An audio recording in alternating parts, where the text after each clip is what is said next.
అందరికీ నమస్తే. ఇవాళ పగటేశగాల గురించి చెప్పే ప్రయత్నం చేస్తా.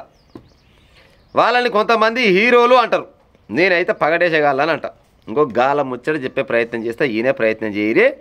సినిమా యాక్టర్ల అభిమానులు మీ మనోభావాలు దెబ్బతింటే నేను ఏం చేయలేను. ఈయనే ప్రయత్నం చేయరు. ఇన్నాక తర్వాత ఏమనంటే కామెంట్ రూపకంగా చెప్పే ప్రయత్నం అయితే చేయరు. బాహుబలి సినిమా ప్రభాస్ ఎట నటించుడులా నా సామిరంగా చెట్లెక్తాడు, పుట్టలెక్తాడు, గుట్టలెక్తాడు. ఈ గుట్ట మీదకి వెళ్ళి ఆ గుట్ట ఎక్కుతాడు, ఆ గుట్ట మీదకి వెళ్ళి ఆ గుట్ట ఎక్కుతాడు. కొండ ఎక్కితే నా సామిరంగా ఒకసారి కొమ్మలకు పోయి ఆ నుంచి తుపుక్కున జారి పడితే గింత దెబ్బ కూడా తలగదులా.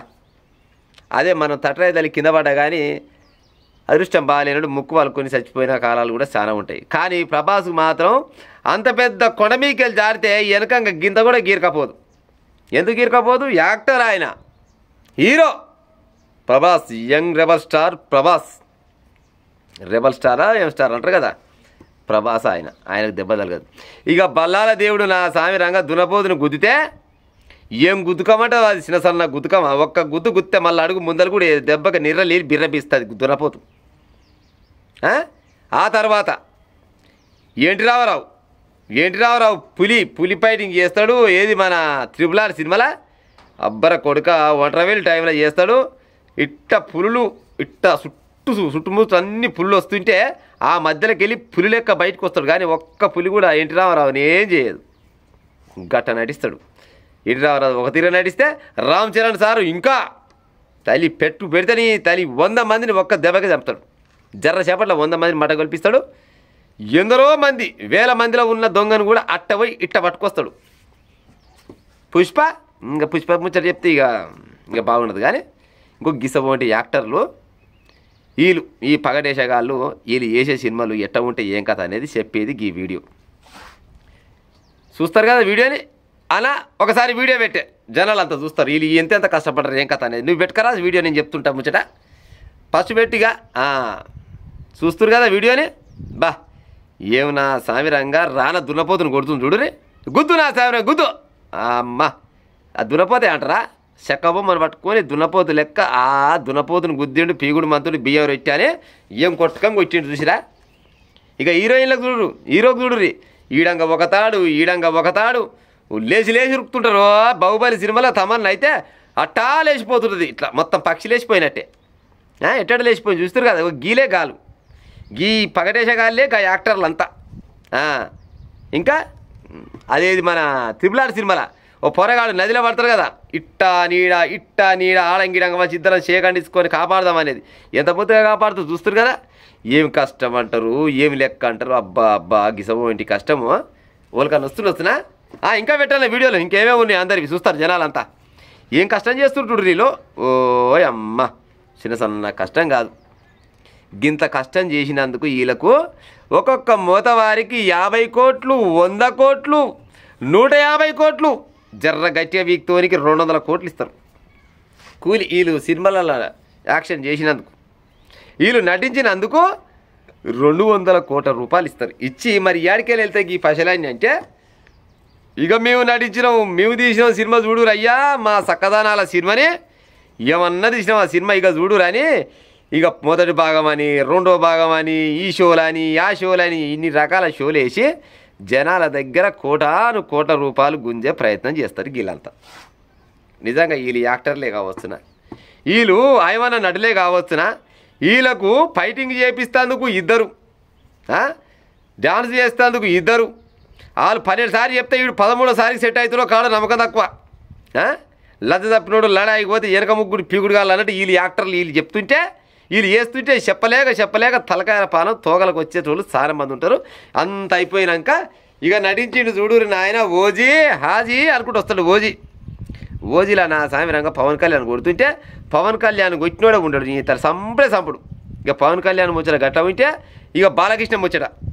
ఇక బాలకృష్ణ నా సామిరంగా బాలకృష్ణ ఏనాడైనా సినిమా చూస్తాడు. కత్తే బాలకృష్ణ కాడికి వస్తుంది. విలన్లు అంత దూరంకి వెళ్ళి వస్తుంటారు కత్తులు గొడ్డలు పట్టుకొని. ఈయన మంచిగా కుర్చీ మీద కూర్చొని వస్తుంటే ఎదురుగున్నది ముందర ఒక రాయో రోలో లేకపోతే అదో ఇదో పెడతారు. ఒక్క తన్నుదంతే ఈ రాయి పోయి ఆ విలన్నిదంతే ఆ విలను ఆని కింద పడితే ఆ చేతిలో ఉన్న కత్తి అట్ట గాలి ఎగురొచ్చి నా చేతిలో కట్టేట పడుతుంది గట్ట పడుతుంది. ఇది కత్తి, ఇది కట్టె. కానీ ఆయన చేతిలో కత్తి పడితే ఈ కత్తి తీసుకొని ఇక వాళ్ళని కొడుతుంటాడు. కత్తి ఉత్తదే, వాడు ఉత్తదే, వాళ్ళు ఉత్తదే అని ముచ్చట్లేదు అప్తే ఏమన్నా ఎక్కడొచ్చే ముచ్చట్లుంటాయి చెప్పురి. సమాజానికి ఏం మెసేజ్ ఇస్తురులా? సమాజానికి ఏం మెసేజ్ ఇస్తారు యాక్టర్లు మీరంతా? చిరంజీవి అయినా, నాగార్జున అయినా, బాలకృష్ణ అయినా, వెంకటేష్ అయినా, పవర్ స్టార్ పవన్ కళ్యాణ్ అయినా, అల్లు అర్జున్ అయినా, ప్రభాస్ అయినా, ఇంతమంది ఈ పగటేశగాళ్ళు గిసవంటి కథల పడి 100 కోట్ల రూపాయలు 1000 కోట్ల రూపాయలు మా సినిమా సల్లగుండా బాహుబలి 2000 కోట్లు కలెక్షన్ చేసింది. ఓహో ఈ 2000 కోట్లు సల్లగుండా పుష్ప సినిమా 3-4 వేల కోట్లు కలెక్షన్ చేసింది అని చెప్తారు. మరి మీకు వచ్చిన పైసలకి వెళ్ళి పనులు కడుతున్నారా వయ్యా? ఏమైనా గవర్నమెంట్కి ఏమైనా ఫాయిదా ఉందా? మీకే ఉందా అంత ఫాయిదా? ఒవ్వడు కట్టాడు అంతా వీళ్ళ జేబులల్లే నింపుకోరా. గసవంటి సినిమాలు తీసి ఇవాళ ఐబొమ్మ రేవంటోని పట్టుకుంటే ఎన్కౌంటర్ చేయాలా అని ఎన్కౌంటర్ చేయాలంటారు.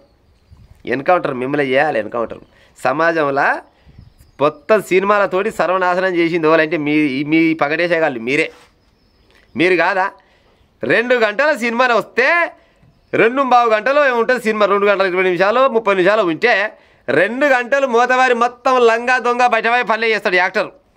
ఆ తర్వాత 10-20 నిమిషాలు మారి నేను ఎందుకు చేసినా అంది గీ జనాల కోసం చేసినా, అందుకోసమని ఇప్పటిదాకా మీ దగ్గర నటించిన రౌడీ లెక్క నేను ఆయవన్న పిల్లగాని అని చెప్తారు. ఈ పోరగాడు 2 గంటలు ఎక్కిన ఈ రౌడీదే మైండ్కి ఎక్కించుకుంటాడు. లాస్ట్కి మంచి పని చేసేది మైండ్కి ఎక్కించుకోడు. ఈ కథగాడంతా ఆగమాగం జగన్నాథం కథం. వీళ్ళని సర్వనాశనం చేసేది మీరు కాదు. ఎన్కౌంటర్ వాళ్ళు చేయాలి, మిమ్మల్ని చేయొద్దు. కానీ మీ తెరుగు వస్తారు ఎవరన్నా ఎవ్వరు రారు. మీ తెరుగు ఎవరూ రారు. కానీ ఇక ఐబొమ్మ రేవంటో ఎమ్మటి మాత్రం మంచిగా పడ్డారు. ఆయనతో కూడా ఎట్టా ఆయన విడిచి ఆలికి చెప్పొద్దని పెద్దలు చెప్తారు.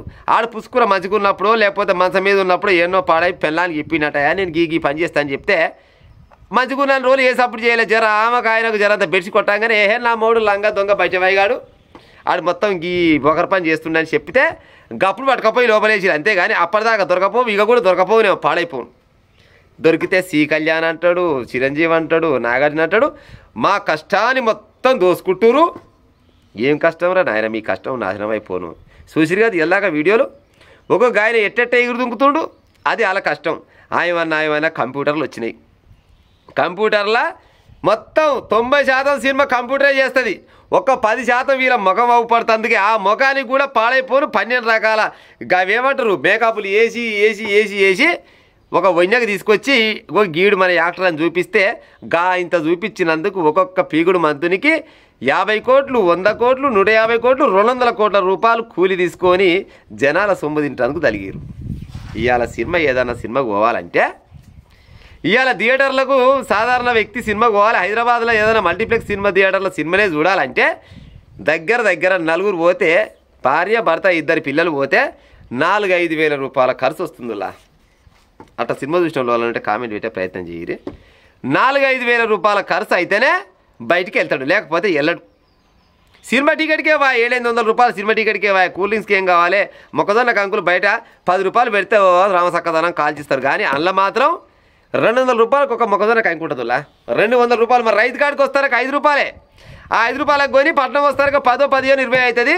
ఈ నుంచి మాత్రం థియేటర్లకు పోయేసరికి ఎలా 200 రూపాయలు అవుతుంది. మరి ఈ అడికెళ్ళి కూస్తున్నట్టు జనాల సొమ్ము ఎంతగానో తిని పాడవుతారా నాయన మీరంతా. నిర్మాతలు, డైరెక్టర్లు, యాక్టర్లు, హీరోయిన్లు అంతా. ఒక్కొక్క హీరోయిన్ అమ్మ అదేంది మన బాహుబలి సినిమాలో ఆమె పేరేం పేరు అనుష్క తుమ్మిష్క ఆమె కాదు ఇంకో తమన్నా ఫస్ట్ పాటలు ఊగానే లేచిపోతుంది. పిట్ట లేచిపోతుంటుంది. ఆ లేచిపోయేది బీచిపోయేది మొత్తం డూబే చేసి మేము కష్టపడి సినిమాలు తీస్తే మా శ్రమను మొత్తం దోసుకుంటుండు అని అన్నారు. శ్రమను దోసుకుంటేమో కానీ ఆ దోసుకొని కూడా మీరు గిట్ట సినిమాలల్లో 2 గంటలు లంగ పని దొంగ పని చేసి చివరికి వస్తా పేదోళ్ళకి ఎటనాయని చేసిరో వీడు కూడా దోషగాడి దోసి పేదోళ్లకు ఉత్త పుణ్యానికి సినిమా చూపించే ఉపాయం చేసిండు. మీరు ఏమైనా పిల్లగాలైతే థియేటర్లకు పోయి సినిమా చూడకపోతే ఇన్నొద్దులు సినిమా థియేటర్లలో సినిమా చూడలే. ఇప్పుడు ఎందుకు చూస్తలేరు? సినిమా థియేటర్కి పోదామని అంత ధైర్యం చేయలేకపోతున్నారు. ఎందుకు ధైర్యం చేయలేకపోతున్నారు అంటే జేబులు కాలై పాడవుతున్నాయి. జేబులు కాలే పక్క ఆడ సినిమా మంచుకుంటుందా చెడ్డకుంటుందా తర్వాత లెక్క. కానీ పోయి బయటికి వెళ్ళాలంటే 4-5 వేల రూపాయలు పెట్టుకొని వెళ్ళాలంట. మరి ఇంట్లో ఎవరిది తప్పు కావద్దు ప్రజలారిగా? ఐబొమ్మ రవి చేసింది కొద్దిగా తప్పు, ఓకే. మరి ఐబొమ్మ రవి గంతవరకు చేయడానికి కారణం వాళ్ళు గిసంటోళ్ళే కదా. వీళ్ళు సినిమా టికెట్ ధర తగ్గిస్తే ఇంకా పైన బోర్డు పెడతారు బయట, కలెక్టర్ గారి ఆదేశాల మేరకు మేము ఈ సినిమా టాకీస్లో రేట్లు పెంచడం జరిగింది. రాష్ట్ర ప్రభుత్వం ఆదేశాల మేరకు ఎవడిస్తారు నాయన మీకు ఆదేశాలు? యాడికెళ్ళిస్తారు? ఈ ప్రజలు పోయి ఆ కలెక్టర్ ఫోన్ చేయరు, ఆ ప్రభుత్వానికి ఫోన్ చేయరు, కాబట్టి చెల్లిపోతుంది కానుకొని నూక్కపోతూనే ఉంటారు. బండి పెడితే 100 రూపాయలు, కారు పెడితే 200 రూపాయలు, అవునా కాదా? మరి మీ సినిమా టాకీస్కేనా వచ్చింది, మరి కాపాడ బాధ్యత ఆ సినిమా టాకీస్లో ఉండదా? ఇప్పుడు మీ సినిమాకే కదా వచ్చింది, మీ థియేటర్ కదా వచ్చింది, మీకైనా కదా టికెట్ తీసుకునేది. మరి బండ్లు పెడితే ఇటు కాపాడే ఏమంటారు హక్కు మీ దగ్గర ఉండదా? మాకేమెక్కరా పైలు ఇస్తున్నాం చూస్తాం, లేకపోతే అటు ఇటు ఫోన్ చూసి టైర్ పంక్చర్ చేసినట్టు నువ్వు పైలే కాబట్టి పంక్చర్ అయింది నాకేమెరక అంటారు. అంత దోపిడే. మరి ఆ దోపిడీ చేస్తాలని కూడా ఎన్కౌంటర్ చేసే ఉపాయం చేయాలి. ఐబొమ్మ రవిని చేస్తే, ఐబొమ్మ రవిని చేయాలనుకుంటే వీళ్ళని కూడా, ఈ నిర్మాతలని, డైరెక్టర్లని, యాక్టర్లని వీళ్ళని కూడా మరి గదే పని చేయాలి కదా.